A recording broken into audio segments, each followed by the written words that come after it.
পাবনায় বিশ্ব থ্যালাসেমিয়া দিবস উদযাপন উপলক্ষে সচেতনামূলক শীর্ষক সেমিনার অনুষ্ঠিত হয়েছে। বৃহস্পতিবার দুপুরের Meril bypass Shalgaria Pabna blood bank and transfusion সেন্টারের আয়োজনে এই দিবস উদযাপন হয়। এ সময় পাবনা ব্লাড ব্যাংক ট্রান্সলেশনের চেয়ারম্যান মোক রেজাউল করিমের সভাপতিত্বে প্রধান অতিথি হিসেবে উপস্থিত থেকে বক্তব্য দেন সিভিল সার্জন আবুল কালাম। বিশেষ অতিথি হিসেবে উপস্থিত ছিলেন পাবনা জেনারেল হাসপাতালের সহকারী পরিচালক ডা মোক রফিকুল হাসান, সদর উপজেলা স্বাস্থ্য কর্মকর্তা ডা জান্নাতুল ফেরদৌস, রক্তরোগ, ব্লাড ক্যান্সার ও থ্যালাসেমিয়া বিশেষজ্ঞ 250 শয্যা বিশিষ্ট জেনারেল হাসপাতাল এবং Pabna blood bank and transfusion সেন্টারের উপদেষ্টা ডা মোক ইমরান হোসেন, বিশিষ্ট সমাজসেবক মোক সুলতান আহমেদ।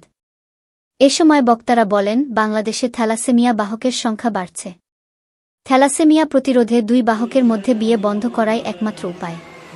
থ্যালাসেমিয়া রোগ এবং এর প্রতিকার সম্পর্কে আরও সচেতন বাড়াতে হবে এবং সঠিক পরীক্ষা-নিরীক্ষা করতে হবে।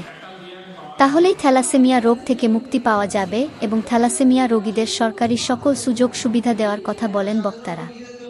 থ্যালাসেমিয়া ভুক্তভোগী রোগীরা বলেন, পাবনা জেনারেল হাসপাতালে হেমাটোলজি বিভাগ ও সুচিকিৎসা পেতে পারে সরকারের সজাগ দৃষ্টি আকর্ষণ করেছে। অনুষ্ঠান শেষে অতিথিবৃন্দদের সম্মাননা স্মারক প্রদান করেন আয়োজকরা।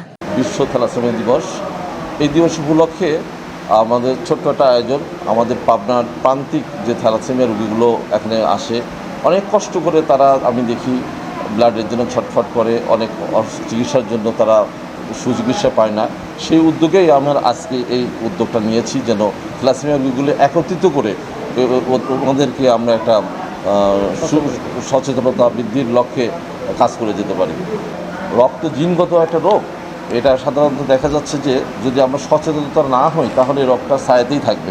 আমাদের অ্যাবাউট বাংলাদেশে এখন থ্যালাসেমিয়া রোগীর প্রায় 2 কোটি, যেটা একটা মহামারী আকার ধারণ করছে। আসলে থ্যালাসেমিয়া রোগটা সরকারিভাবে স্বাস্থ্যনীতিতে নিবন্ধন হয়েছে, সেই হিসাবে পাবনাতে হেমাটোলজি বিভাগ নাই। এই কারণে সাধারণ যে রোগীগুলো আছে চিকিৎসা ক্ষেত্রে অনেক কষ্টসাধ্য হয়ে পড়ে, বিভিন্ন জায়গায় তারা ছোটাছুটি করে। পাবনা সদর হাসপাতালে থ্যালাসেমিয়া বিভাগ চালু করার জন্য বিশেষভাবে সরকারের দৃষ্টি আকর্ষণ করছি। সেই সাথে রোগীদের সাথে যত রকমের ফ্যাসিলিটি দেওয়া দরকার, সাধারণ বাংলাদেশি নাগরিক হিসাবে এই অধিকারটা সকল রোগীদের প্রাপ্য, সকল জনগণের প্রাপ্য। সেই হিসাবে আমাদের রোগীদের চিকিৎসা স্বাস্থ্যে আমাদের একটু ভালো থাকার জন্য সকলের সহযোগিতা কামনা করছি। আর বিয়ের আগে যদি আমাদের এই যারা বৈবাহিক সম্পর্কে জড়ায় রক্ত টেস্ট করলে ইলেকট্রোফোরেসিস নামে একটি টেস্ট আছে, এটার মাধ্যমে এই থ্যালাসেমিয়া নির্ণয় বা প্রতিরোধ করা সম্ভব।